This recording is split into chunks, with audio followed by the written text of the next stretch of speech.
Well, I am really excited for this remarkable entrepreneur that I have joining us today, and I want to share his messages with you. And it's another one of those 2-4. He is an extremely successful entrepreneur, and I asked him to share some of the lessons on building a great business, serving great clients like yourself. But also, he's a remarkable entrepreneur in that he is a tax expert, and particularly in resolving challenges. And all of us have challenges on the way and taxes along the way. And so I've asked him to really be prepared to dive in because, one of the things about taxes, we all want it to be equitable and fair, but the definitions are often wrong and the timing is not always great. So you don't want to miss this. This is a big part. Remember, we have a not too silent partner. Wherever you are in the world, there's somebody that's your partner who will remind you that there's a big share that you're doing as you're accelerating your success. I'm John Bowen, co-founder of AES Nation, all about accelerating your entrepreneurial success. Stay tuned. You definitely don't want to miss this. Ordinary success? No way. You want amazing, remarkable, exceptional breakthroughs. Dig deep, think bold, drive hard, watch yourself soar beyond your dreams. AESNation.com. Michael, I am so excited to have you. You really were one of the earliest pioneers, maybe even started the tax resolution business, and you've been one of the guys working with the IRS here since 1988 to help other entrepreneurs make a huge impact. And we had good fortune meeting at a mastermind group. Both you and I are lifelong learners at Joe Polish's Genius Network. And as soon as we met, I knew I had to share you with our audience. So Michael, thank you for joining us. Hey, thank you, John. I'm honored to be on the podcast with you and honored to also share my message with your audience. So it's my honor. Well, it's one of the things I do have. I have a master's in tax, and you've got an unbelievable tax background. Mine was 1985. I got it, and it's kind of the world's changed since then, and they're still working on changing it too. But one of the things that, I always like to know the background, how we got, the journey that we all had as entrepreneurs. And, there's some where I go, geez, Michael, at 5, you may have known you were going to do this. I'm betting a lot that you didn't at 5 wake up and say you were going to be, the pioneer a whole industry on tax resolution. Right. So I got involved in 1998, but just prior to that, I was just laid off from a corporate job. I was in the corporate world for about 18 years. CFO was my last position of a pretty large national wholesaler and distributor of women's fashion shoes. And I got laid off. And to be honest, it wasn't the first time. But this time was different because this time I realized after I was packing up my office and putting my stuff in my car that I was unemployable. I was never, ever going to work for anybody ever again. And let me just stop here for a second, Michael. This is one that many of our audience share, that we were employable, and then all of a sudden there's that realization that we're not. But there's a big difference to know we're not employable and go into the tax side. So tell me how that came. So as I'm driving my car from my former place of employment up to my house, I pulled off to the side of the road. I don't know how long I was there, and I was thinking couple of things. Number one was, what was I going to tell my wife this time? Because it wasn't the first time. Secondly, I was already $100,000 in debt, and I'm living in Los Angeles, newly married, couple of young kids. I didn't know where the money was coming from for the June mortgage payment.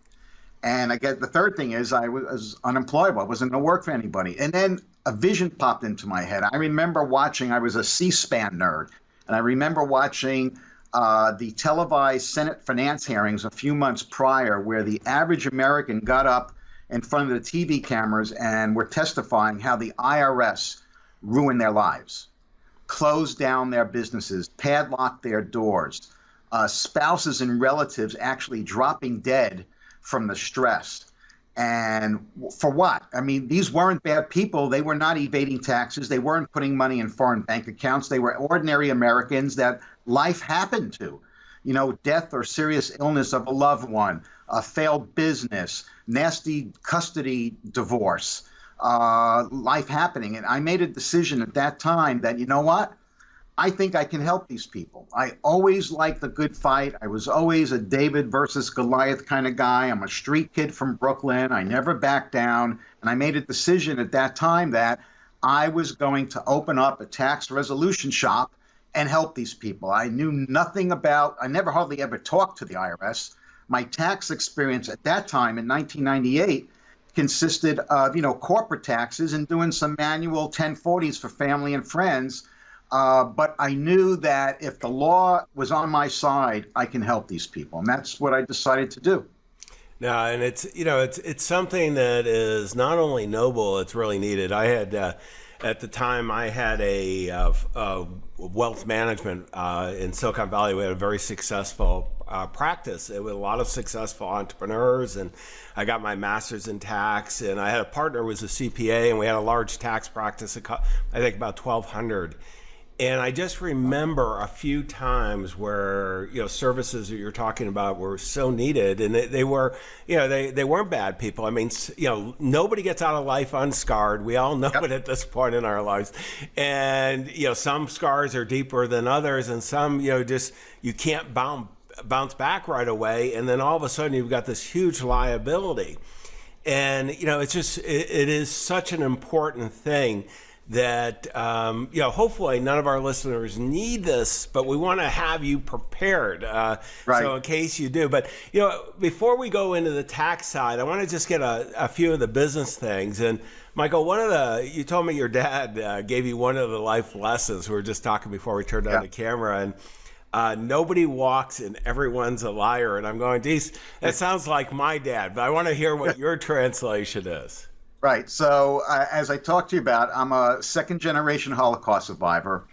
And I was always involved in my father's retail businesses at a very young age. At like 9 or 10, I started working in his businesses. And he had many. He had a women's clothing shop in Clifton, New Jersey. He had delicatessens. He had restaurants. He even had a hotel in the Catskill Mountains. And one thing he told me that I learned was, nobody walks, everybody's a liar. And I took that into my business dealings. And what that means is, when nobody walks, is this. When anyone ever walked into my father's stores, they did not leave without the cash register ringing.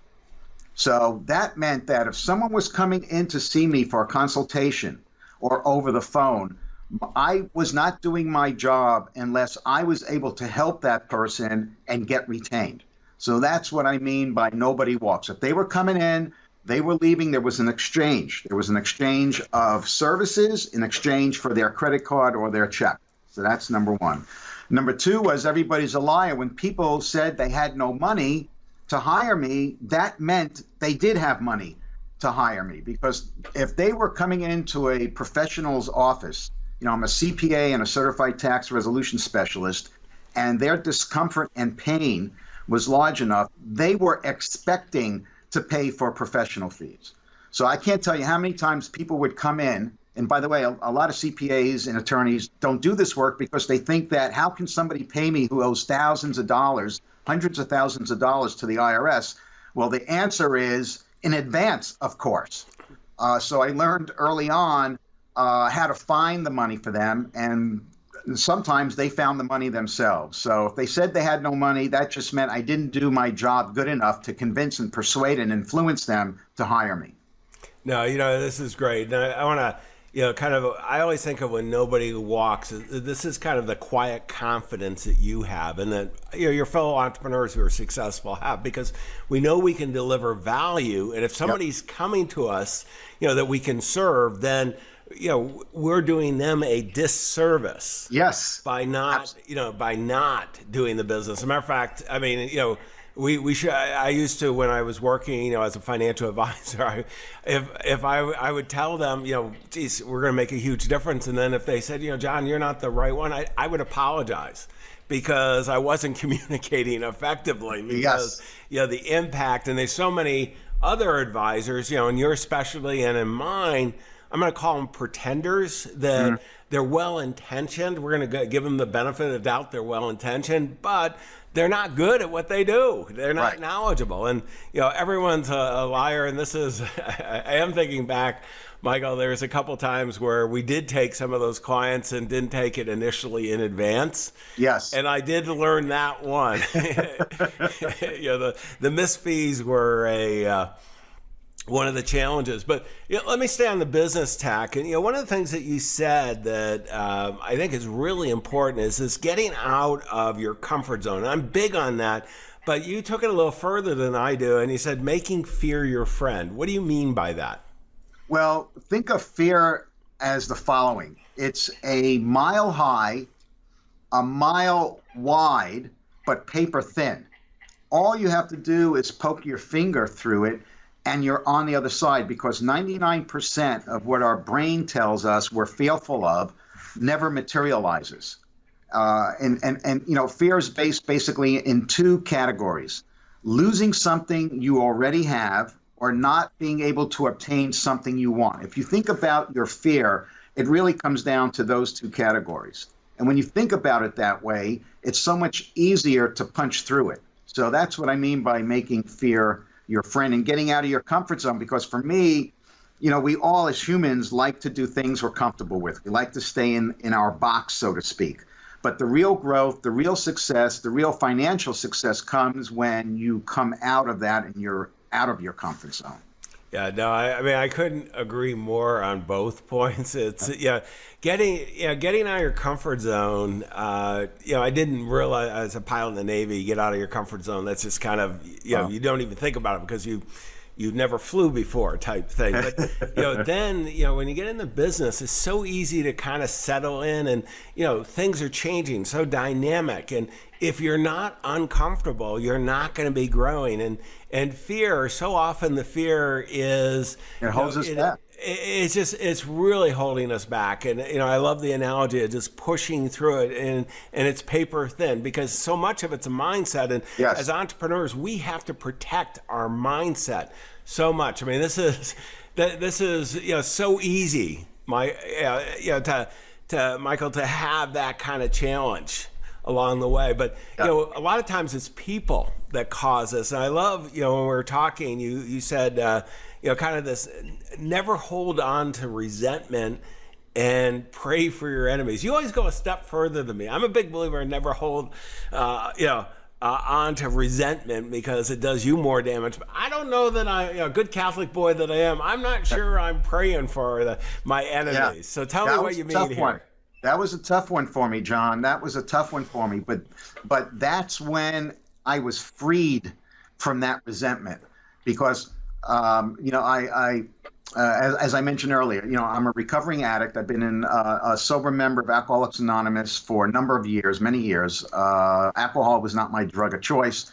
However, I was betrayed by one person in particular, a former business partner, and the betrayal left a huge scar with me. And for years, I could never forgive this gentleman. I mean, it was bad.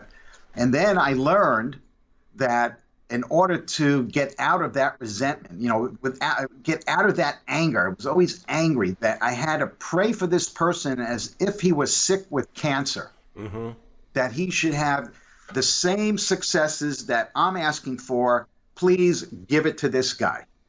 And when I did that, all the resentment and anger dissipated. And it was a really epiphany. It was a big epiphany for me. And to this day, I go through a morning ritual. To this day, I still pray for this guy. No, it really is interesting. I had a partner, and I'll just leave it at that. Everybody was a partner too. That has that, and a long-term partner, big success together, and then we kind of went in different directions. And I just remember for a period of time, I was so angry. Yep. And I remember, I've met your wife. You haven't met mine, but I've got a great wife. And she's going, life is really good. We're in a great position. I don't think he cares that you're angry. And Right. why are you doing it? And, I got news. You're right. He's not thinking about you 24/7. Yeah, yeah, and I mean, and it was like that, those aha moments that we have, as business people, and really just going through life. And I want to encourage anybody that's going through that is, talk with a fellow entrepreneur that's not involved in it, particularly, maybe that's lost a little hair along the way and, a number of years. Because what happens is once you release that, I mean, it's so freeing. And, and I find now, because that was my big crisis. Once I've done that, it's kind of like, okay, it's pretty easy to deal with almost anything life throws at you. And life is going to throw things at us. Well, let's talk about throwing things, because this is where, I wanted to have you come on, particularly, your specialty. And one of the things you told me, and I do have a background in tax. I'm pretty knowledgeable about it. I've built some pretty large businesses and dealt with some significant tax challenges. But you told me there's a solution to every tax problem. This is where I know we've got some fellow entrepreneurs listening to us. They're going, I don't know, Michael. Tell me what you mean there. Okay, what I mean is there's a solution to every tax problem. What that means is this. It may not be the solution that you are hoping for.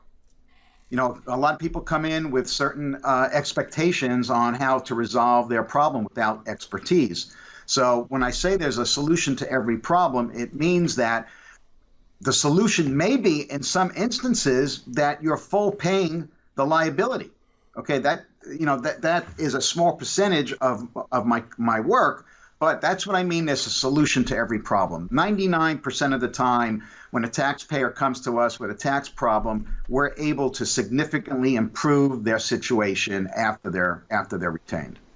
So Michael, help me out. Let's pretend I don't have any tax problems or anything like that Thank right goodness. now. But let's go that I have, or we know Joe. Let's make it Joe. I'm Okay. feeling a little pain here with the tax problems, but Joe, has had something happen in his life. Life intruded, as we talked about. And all of a sudden, he's got this big liability, and he's unable to pay it currently.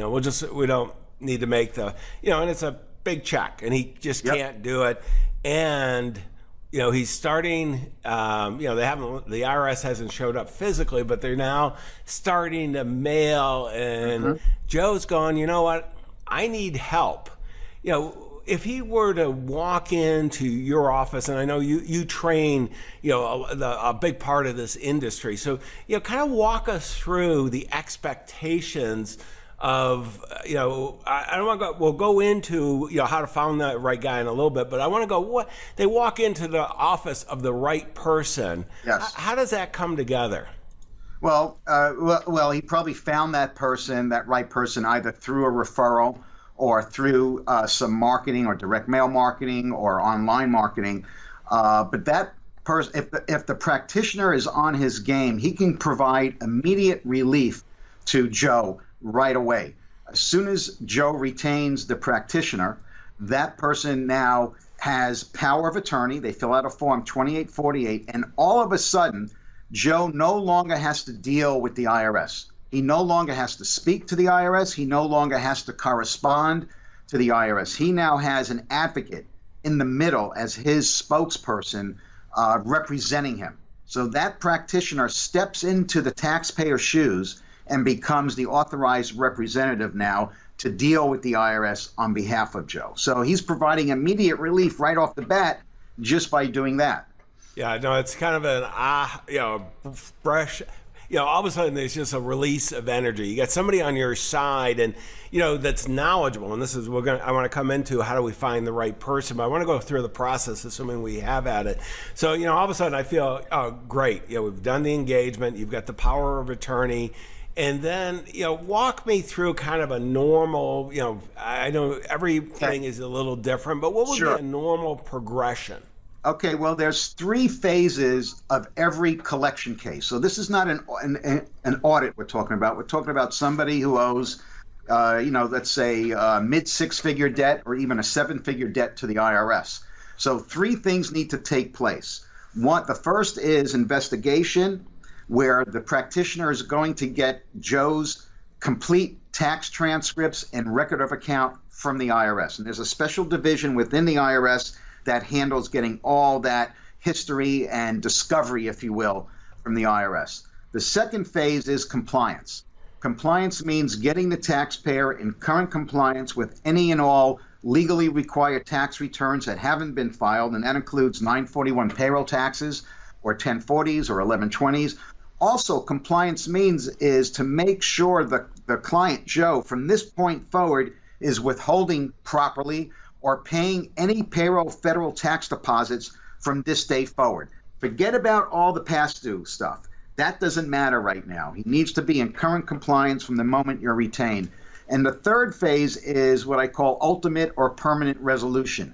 And that's finding a solution to his problem, which can take 4 different avenues. A offering compromise, which is the IRS's debt settlement program. It could be a partial pay installment agreement where you're still paying less than what's owed.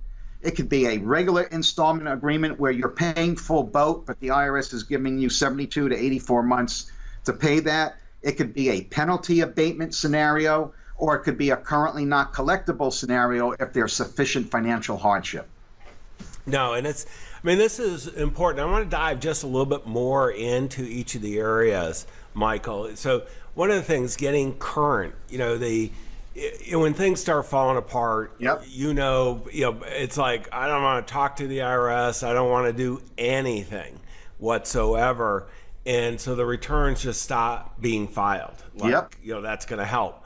And, getting them current, how does that affect, because, obviously there's different levels of penalties for, Yep. lack of compliance and lack of payment type thing. Yes. Well, owing payroll taxes, let me tell you, is the kiss of death. Mm-hmm.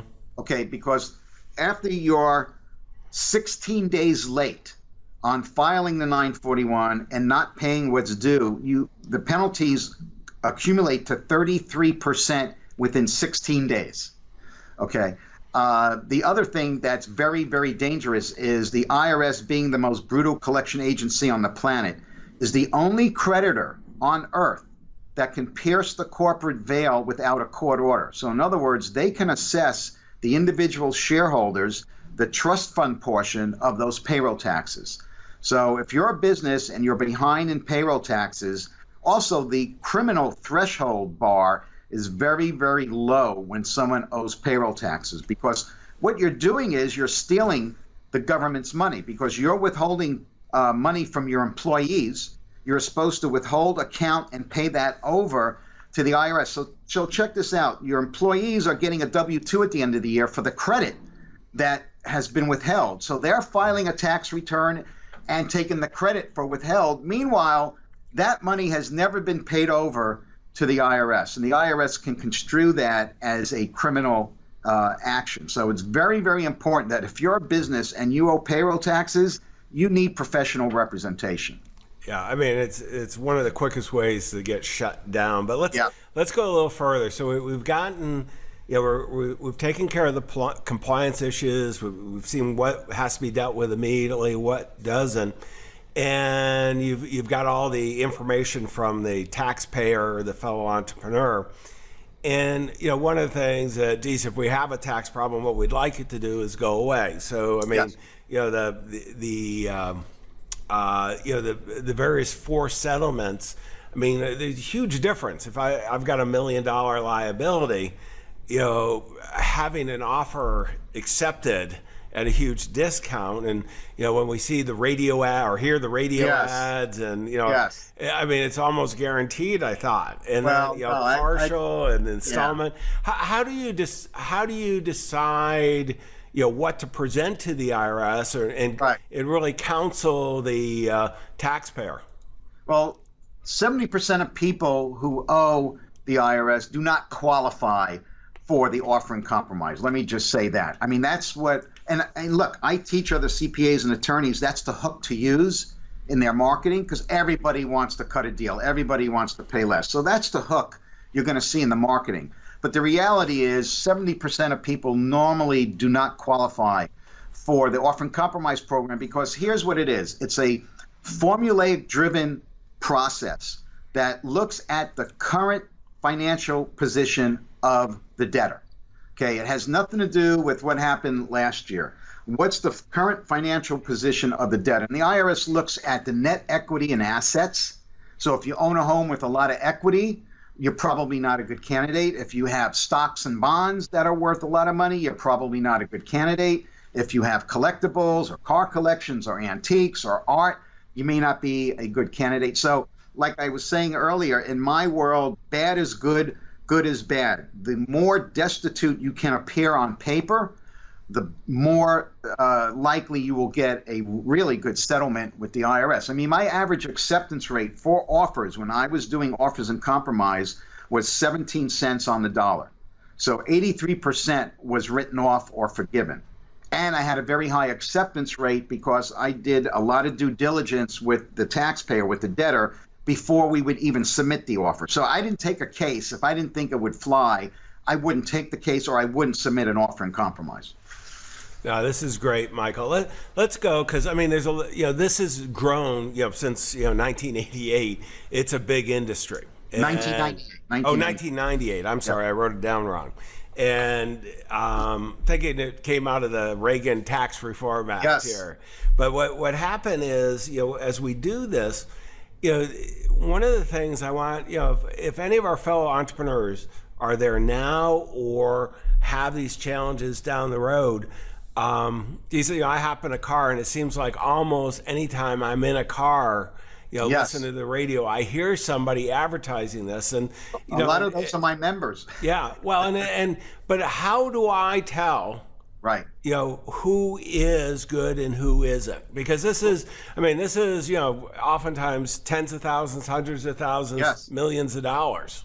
Well, several things. You as the consumer, the taxpayer, need to get 3 or 4 major questions answered. Okay, the first question is how many offers and compromise have you submitted, and how many were accepted? I mean, just that answer alone will tell you a lot about the practitioner. Or how many penalty abatements have you submitted and how many have been successful? What is on average the savings per each client? I know my situation may be different, but give me an average based on a more likely than not scenario. Given my particular circumstances, what could I expect? Okay, and that person should also have, if you're looking them up online, they should have a dedicated, devoted tax resolution site. Okay, if they're a CPA or an attorney and it looks like a CPA or attorney website, which most of them suck, by the way, I'm sorry to say, but if it looks like that, the taxpayer needs to know they arrived at the right place. So the website's got to be 100% devoted or dedicated to tax problem resolution. And what I used to do is I used to have my scorecard published on my website. Of course, I wouldn't use the taxpayer's name, but I would have a grid. This is the amount they came to me with. This is the amount I settled it for. This was the percentage of savings, and this doesn't include the fee.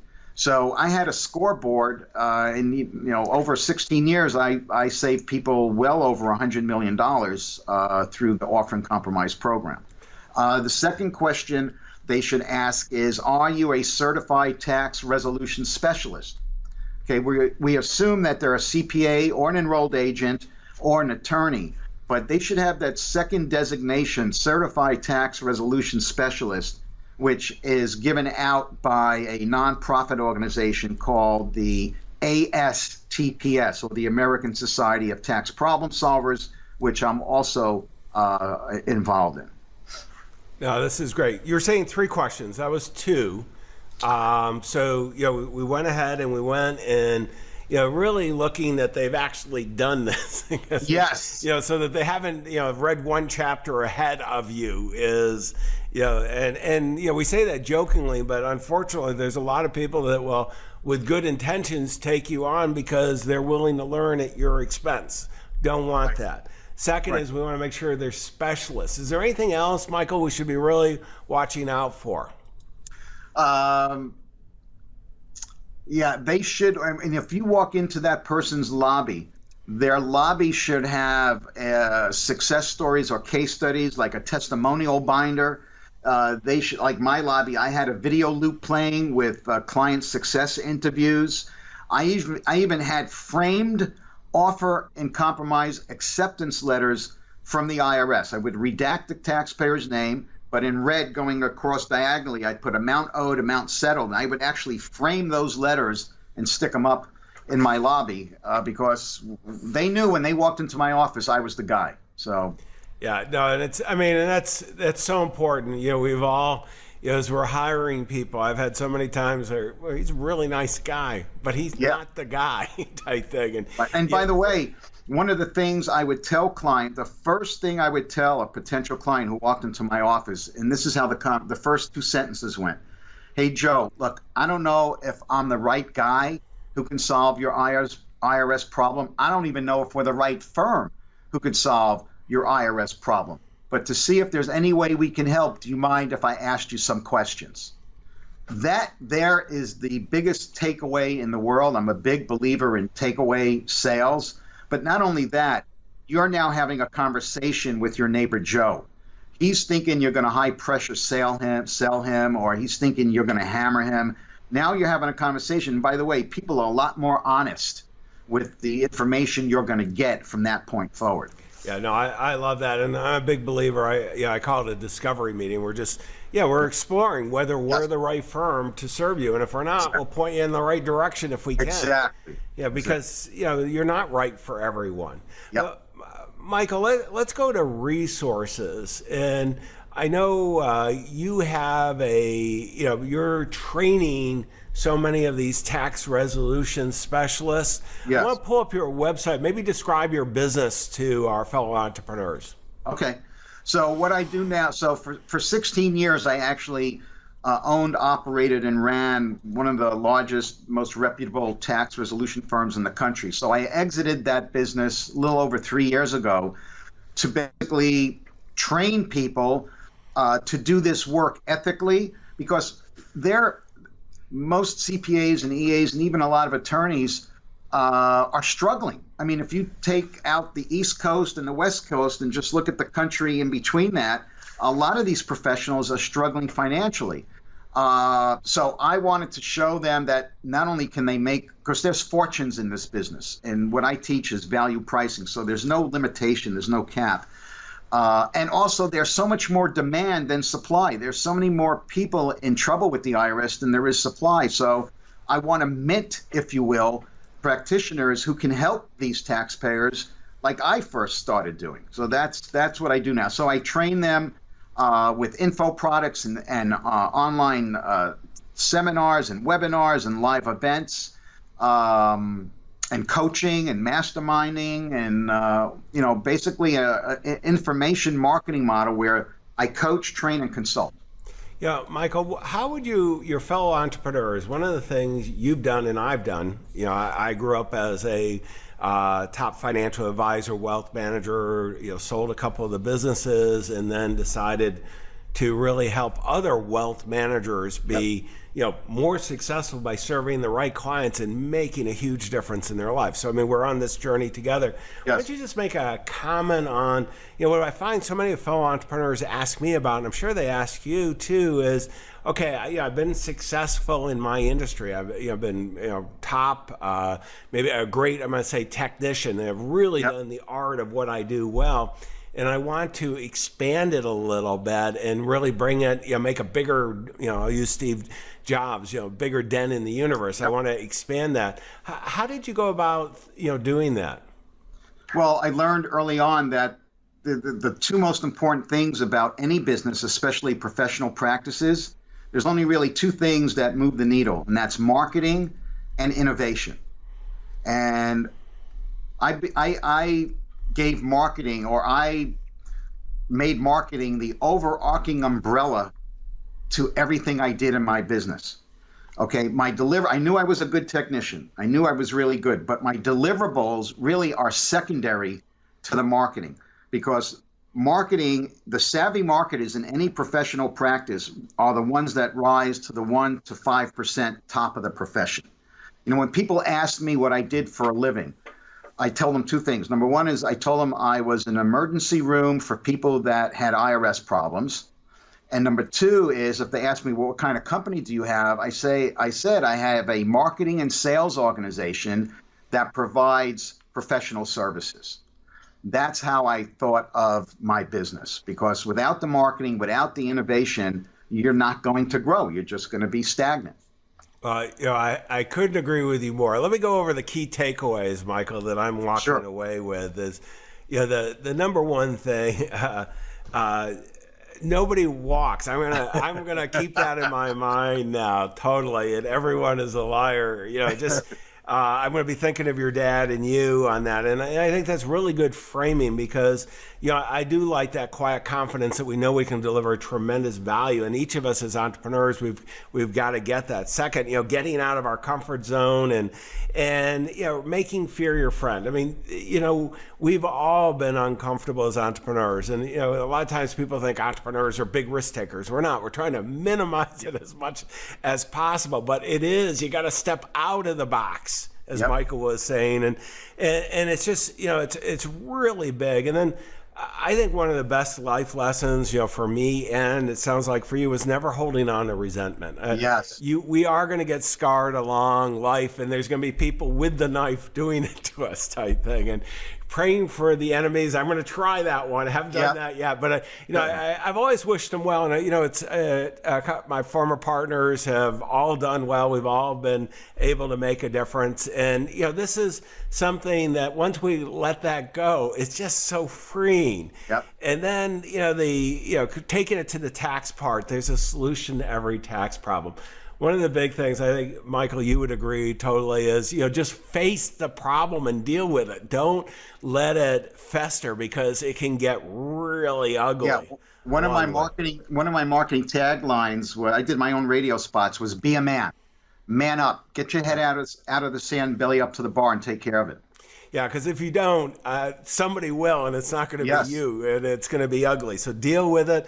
And then how to find the right guy. I mean, just some really key things that, we want somebody that's got experience, they're a specialist, they're recognized, they've got a reputation with other professionals for making it happen. And then, kind of we finished up on, which I think is really powerful. And we do a lot of research on every profession, whether it's financial advisors, attorneys, accountants, other specialists. And I got to tell you, the biggest differentiation of success is not talent. There's so much hidden talent out there. Now, there's a lot of incompetent too, but hidden talent. But it's that expert talent, and it's really what you talked about, Michael. It's, they're out there, they're marketing, they're doing the innovation. So, to be successful, you got to have that as a major focus. Michael, thank you so much. John, thank you. Yeah, there's some great life lessons. Go to, I've got the website above, aesnation.com. If you're not there watching this or you're listening, go to aesnation.com. We've got the transcript, the show notes, links to everything that we talked about. And definitely, if you got a tax problem, man up, as Michael said, and put these life lessons in place. Your clients, your future clients, and your strategic partners, they're going to love you for it. Yep. Don't let them down. Wish you the best of success. Thank you, John. Thank you, everybody. Exceptional, remarkable breakthroughs. aesnation.com